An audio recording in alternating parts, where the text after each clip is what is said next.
Hi everybody, there is a war erupting in the geopolitics of 2025 again, and the reason why this is scary is because this war is happening between two of the most powerful countries in the world. The world's leading superpowers are locking horns. Game on here, a trade war between the United States and China is here. China never paid 10 cents to this country. They ripped us off. We're putting on a 25% tariff without exception. They don't take our cars. They don't take our farm products. They take almost nothing. And we take everything from them. But what would you do? What can you do? So easy. I drop a 25% tax on China. We urge the U.S. to correct its action and stop weaponizing trade issues. The country's finance ministry announcing a 15% tariff on U.S. coal and liquefied natural gas. This is the beginning of making America rich again. For decades, the United States has dominated the global economy. It made the rules, built the world's biggest corporations, and controlled the world with blood, debt, technology, and also bombs. The American people in their righteous might will win through to absolute victory. Let me tell you something. The United States of America is the most powerful nation on earth. The dollar came to dominate trade after World War II. The U.S. was the biggest economy in the world. But now China is a new gangster in town. China is engaged in a whole-of-state effort to become the world's only superpower by any means necessary. I think China's playing the long game here. If they want to be the #1 economic power in the world. While the US built a propaganda machine to look down on China, China built a manufacturing empire so powerful that it is holding America by the throat.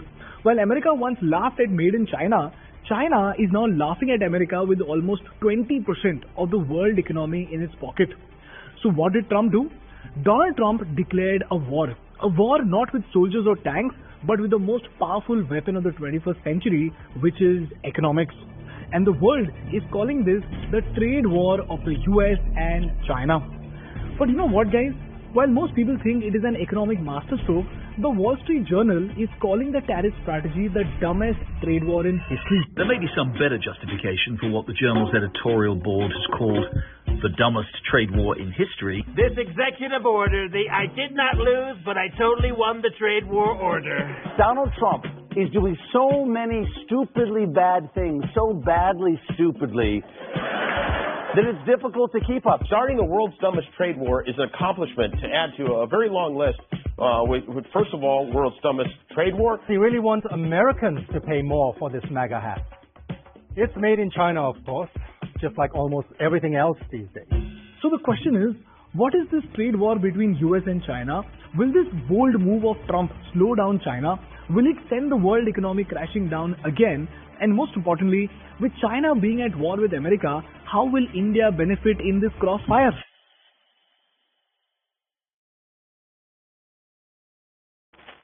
Before we move on, this video is sponsored by Smallcase.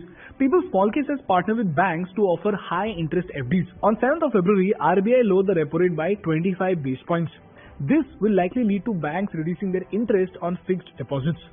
So if you're looking for stable, fixed return investments like FDs, now may be the time to invest and lock your investments into higher interest rates. On the Smallcase app, you get fixed deposits offered by multiple RBI regulated banks where you can earn up to 9.3% interest on your fixed deposits.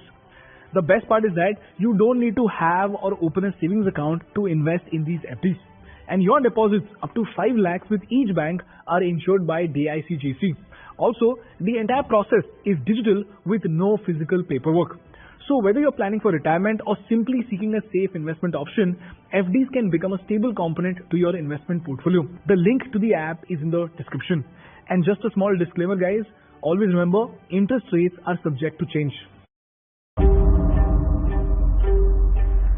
So, let's start by understanding why does Trump hate China? Well, Donald Trump has 3 strong reasons. Firstly, Donald Trump thinks China is a thief. And he's not entirely wrong, because during his tenure in 2018, America discovered something absolutely shocking about China. President Trump has been a fierce critic of China, accusing it of stealing U.S. technology that's used in the military. Trillions of dollars. Intellectual property. Nearly all of them somehow connected to China. We also see a coordinated effort across the Chinese government to lie, cheat, and steal their way into unfairly dominating entire technology sectors. We are now making it clear to China that after years of targeting our industries, the theft of American jobs and wealth has come to an end.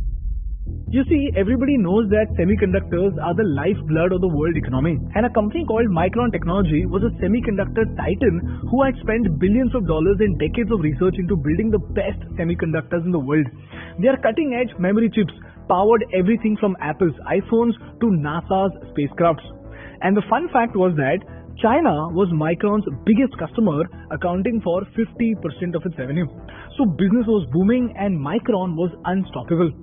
But then something terrifying happened to Micron.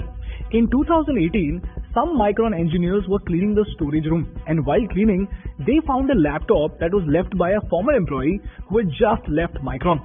But when they opened the laptop, they were shocked to see that the laptop contained the files of the secret blueprints of their most valuable chips. It was the most spine-chilling thing they had ever seen in their life. So with no time to waste, Micron activated an emergency response task force. Millions of dollars were immediately funneled, every digital footprint was analyzed, every communication was traced, and every possible lead was followed to find these engineers. And finally, what they uncovered was far worse than they imagined. These group of Micron engineers had stolen these designs and hand-delivered them to a Taiwanese firm called Fujian Jinhua. And here's the real shocker.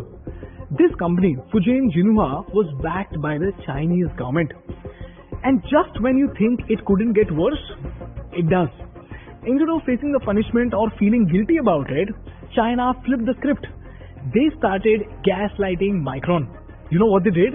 The Chinese courts banned Micron from selling in China and accused Micron of stealing their technology. U.S. Justice Department prosecuting companies based in China and Taiwan accused of stealing its secrets out of Taiwan and acting as a conduit to try and help the Chinese. China has banned an American company, a memory chip giant called Micron Technology. The action steps up their ongoing feud with the United States over technology and security. That really went to war against the Chinese many years ago, saying that they've been stealing intellectual property. This was so bad for Micron that within some time, Micron lost billions of dollars in value, its stock plummeted, and the company was locked out of its most profitable market. Meanwhile, China prepared to mass-produce Micron stolen technology without spending a dime on research. And when this case was taken to court, the Chinese went free due to lack of evidence. But China has done this to American companies again and again and again. Spy was sentenced today in Cincinnati to 20 years in prison for conspiring to steal GE Aviation trade secrets for China. The accused man is Mo Halong, or known as Robert Mo in the U.S. He's accused of stealing at least $30 to $40 million worth of seed technology from both DuPont Pioneer and Monsanto. This is the first reason why Donald Trump hates China. Secondly, Donald Trump thinks that US and China are like two toxic people in a toxic situationship where the US keeps buying cars, iPhones and semiconductors from China while China just keeps collecting cash and barely buys anything in return. Look at this. In 2024, the US imported approximately $525 billion worth of goods from China. And what did China buy in return? Well, China just bought $164 billion worth of American products, and that's it. So that's a $361 billion trade gap. So every time Americans fill their carts with made in China goods, they're essentially paying for jobs in China while the American manufacturers are going bankrupt. And lastly, Donald Trump believes that China is slowly strangling the United States in such a way that when the war comes, China is capable of paralyzing the US Army. And the best case to prove this was Huawei. Huawei began a concerted effort to steal information about a robot that T-Mobile used to test mobile phones. Huawei to steal U.S. technology. Huawei is very dangerous. Huawei, the Chinese tech giant, of criminal activity in the U.S. Huawei was famous in their developing years for taking other people's technology. You mean steal it? Technically, yes. Did you know that in 2019, the US Department of Justice exposed a chilling truth? Huawei had been stealing secrets from 6 American tech companies, and they were not just stealing ideas. They were stealing source codes, blueprints, and confidential manuals. Then in 2022, the FBI uncovered something even more scary. Huawei's telecom equipments were quietly installed near the US military bases and nuclear missile silos. And these equipments had the capability to intercept and even disrupt highly classified Defense Department communications. In fact, Huawei was such a dangerous company that the United States ended up banning Huawei altogether. On May the 15th, President Trump had effectively banned Huawei and termed it a threat to national security. Anything having to do with national security, we're not dealing with Huawei. These are the reasons why Donald Trump is waging an economic war against China, which the world is calling the trade war between US and China. And here's how it works out. Let's take a real-world example of an electric vehicle. A Chinese-made EV like BYD or NIO costs around $30,000 to manufacture in China, and it is sold in the US for $35,000 after shipping and dealer markups. A similar American-made EV like a Ford Mustang Mach-E costs around $40,000 to manufacture in the US and is sold for $45,000 in the market. So without tariffs, the Chinese car will cost $35,000 and the American car will cost $45,000. So clearly, the Chinese car is $10,000 cheaper, and most price-conscious American consumers would prefer the Chinese car over the American car, right? This is the reason why American manufacturers go bankrupt and the Chinese end up fueling their economy with more exports and more jobs. So what does Donald Trump do? To protect the American automakers, let's say Donald Trump imposes a 25% tariff on Chinese cars. Now the Chinese car gets a hit with an extra 25% tax on its $35,000 selling price. That adds $8,750 to the price tag. So now the new price of the Chinese car is $35,000 plus $8,750 equal to $43,750. Now the price gap between the American and the Chinese car shrinks dramatically. Chinese car costs $43,750 and the American car costs $45,000. And now with only a $1,250 difference, the American car makers have a much better chance to compete with Chinese imports. This helps keep American manufacturing alive and prevents China from flooding the US market with cheaper vehicles. This is how tariffs are supposed to work. So this looks pretty great, right? Trump is out there flexing his economic muscle and he's slapping tariffs on Chinese companies and making them pay. So the Chinese will lose business and the Americans will win, right? Wrong. Because like I said, while most people think it is an economic masterstroke, the Wall Street Journal is calling this strategy the dumbest trade war in history. There may be some better justification for what the journal's editorial board has called the dumbest trade war in history. Donald Trump is doing so many stupidly bad things, so badly stupidly, that it's difficult to keep up. And when we did our analysis, it did make sense. So let's break it down to understand how the tariff strategy might actually fail. Look at this. Before Trump's tariffs, an American bought a Chinese-made smartphone for $1,000. And now, Trump decides to punish China and slaps a 10% tariff on Chinese electronics. Sounds great, right? China should be paying for this. Except, they don't. Instead, the Chinese company just increases the price to $1,100. So now that same smartphone costs $1,100. And guess who pays this extra $100? It's not some uncle sitting in Beijing, guys. It's Bob from Texas and Karen from New York who are standing at the store thinking, why the hell is this phone costing $100 more? And if you multiply this across millions of products from laptops to washing machines to car parts, suddenly you will see that the Americans are shelling out billions of dollars just to punish the Chinese. So yes, Americans are paying the money and they're expecting that the Chinese will be punished. And what is China doing? Nothing. It is still selling the same stuff just at higher prices. And here's where you need to understand the might of the Chinese power. You see guys, firstly, the American products can't replace the Chinese products overnight because the labor and resource cost of China is far lesser than the US. Look at this. A Tesla Model 3 is 65% cheaper to be made in Shanghai than in the US. Secondly, even made in America products import Chinese raw materials to produce them in America. So if China increases its taxes on raw materials, automatically the American products in America will get costlier. And lastly, even with additional taxes, the American products still can't beat the Chinese products. And in certain sectors, China's price advantage is absolutely mind-blowing. For example, in footwear and headwear goods, China was the lowest cost supplier for 59% of the products, and in metal products, this number stood at 54%. So in short, economists say that even if heavy tariffs are imposed on the Chinese products, it will take money out from the Americans, but it won't punish the Chinese. In fact, according to Peterson's Institute for International Economics, Trump's tariffs will cost the average American household an additional $1,200 a year. This is the reason why China has America by its throat, and even the mighty superpower of the United States of America is not able to shake up China. So if the Chinese products aren't going anywhere, who gets these extra $100? It's the government of the United States of America. So will the tariffs kill Chinese jobs or the American jobs? Well, we don't know yet, because economists say that even if the American companies try to move back to the US for manufacturing, it will be a nightmare for them. For example, if Apple made iPhones in the US instead of China, the price could jump from $1,000 to $2,400. And why is that? It is because of the labor cost. US workers earn $24 per hour compared to just $3.6 in China. Similarly, key parts like screens and cameras are still made in China, which will add import costs if assembled in the US. On top of that, just like the Indian government, even the US business regulations are too bad, which could weaken manufacturing infrastructure and push the cost of the iPhone even higher. In fact, even Elon Musk spoke about this at the Joe Rogan podcast. Trump likes to talk about a lot is tariffs.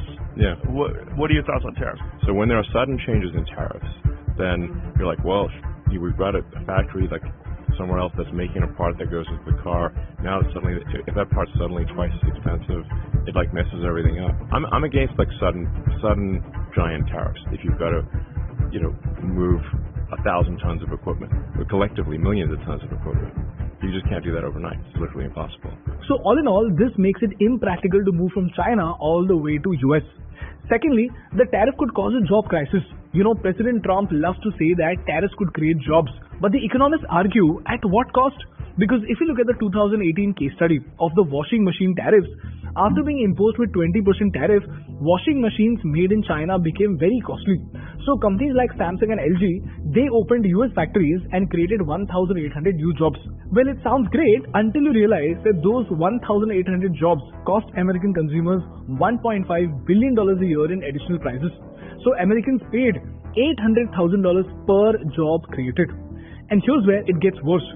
Tariffs don't just create jobs, they also destroy them. For example, in 2018, Trump's steel and aluminium tariffs were supposed to protect American manufacturers.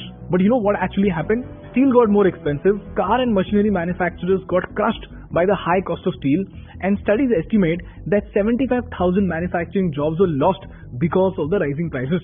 So yes, some jobs were created, but more jobs were lost because of tariffs. And lastly, the economists of America fear that when China responds by taxing back the US goods in China, it could cause a nightmare for American industries. Look at this. The last time this tariff war happened during the Trump tenure, by 2019, China had levied 8 to 25% tariffs on most US goods that it imports. And this move was so devastating that it began eroding the American agriculture market. If you know, soybean is the single most valuable US export crop to China. But after tariffs, soybean saw the exports drop by almost 75%. And not just soybean, even pork and sorghum was so badly hit that in total, the American agriculture market lost $26 billion. Similarly, China said American cars sell in America, but their components go from China, right? So they raised their tariffs on Chinese components in the US, because of which American manufacturers faced higher costs and they again had to cut back on profits. Eventually, they had to restrict expansion and even cut wages.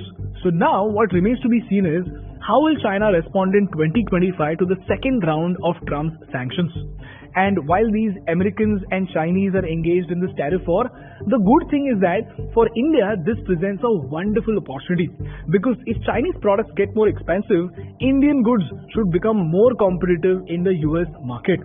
So as American companies are moving away from China, India is the next alternative, right? So will India become a superpower because of this trade war?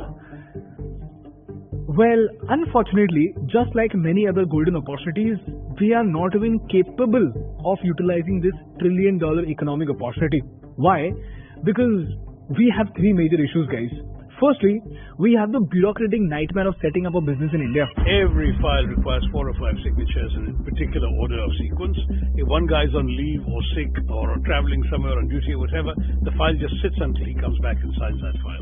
While registering a company in Vietnam takes 6 months, in India it could take up to 5 years. In fact, Elon Musk wanted to bring Tesla to India, but India slapped 100% import duties and drowned them in policy red tape. Now this is fine if they were luring Tesla to come to India, but even after 5 years of negotiation, nothing concrete has come out. And it's not just Tesla. Over 1,000 projects in Gujarat alone are stuck due to environmental clearances. Meanwhile, Samsung set up an entire smartphone factory in Vietnam in just 1 year with $22 billion in investment. This is the first problem that we have, which are Sarkari Babus and their procedures. The second problem is the land acquisition issue. Did you know, even when foreign investors want to set up factories in India, it is very difficult to get a piece of land in India. Look at this. In 2005, a South Korean steel giant named POSCO announced a $12 billion investment in Odisha, which could have been India's biggest foreign investment ever. But after 10 years of legal battle over land, POSCO walked away in 2017. POSCO's sole project to build a steel mill in the Indian state of Odisha. The biggest foreign direct investment ever in India is yet to take off. The project was launched in 2005 but has been delayed for roughly 9 years due to land acquisition issues and environmental concerns. Largest foreign direct investment project, POSCO is paralyzed by protesters who are determined not to allow the takeover of their land. And thirdly, we have a skill gap. Look at this. Only 2% of India's workforce is formally skilled, whereas in South Korea it's 96%, in Japan it's 80%, in China it's 40%, and even in Vietnam it is 12%. This is what the Skill India initiative was supposed to fix. But even after years of efforts, only 5% of India's workforce has formal training. So even in industries where India could dominate, like automobile manufacturing, textiles and electronics, we simply don't have enough trained workers to capitalize on this opportunity. And while China and South Korea invest heavily into AI, automation and R&D, India is still struggling to train her people for basic manufacturing. So even though this is a big opportunity for India, India unfortunately is too slow, too bureaucratic and too unprepared to capitalize on it. We have become better in the past 10 years, but not good enough. So Vietnam is winning, Mexico is winning, and even Bangladesh is winning. So until India fixes its business climate, simplifies regulation and closes its skill gap, the dream of becoming China's replacement will always remain a distant dream. So the question is, how do we fix this? Well, we've made a detailed playlist on this, which you can watch from the link in the description. This is what completes our analysis of Donald Trump's tariff strategy. Now you tell me in the comments, what are the lessons that India is supposed to learn from this tariff war and how can we capitalize on this opportunity? That's all from my side for today, guys. If you learned something valuable, please make sure to hit the like button in order to make YouTube happy. And for more such insightful business and political case studies, please subscribe to our channel. Thank you so much for watching. I will see you in the next one. Bye bye.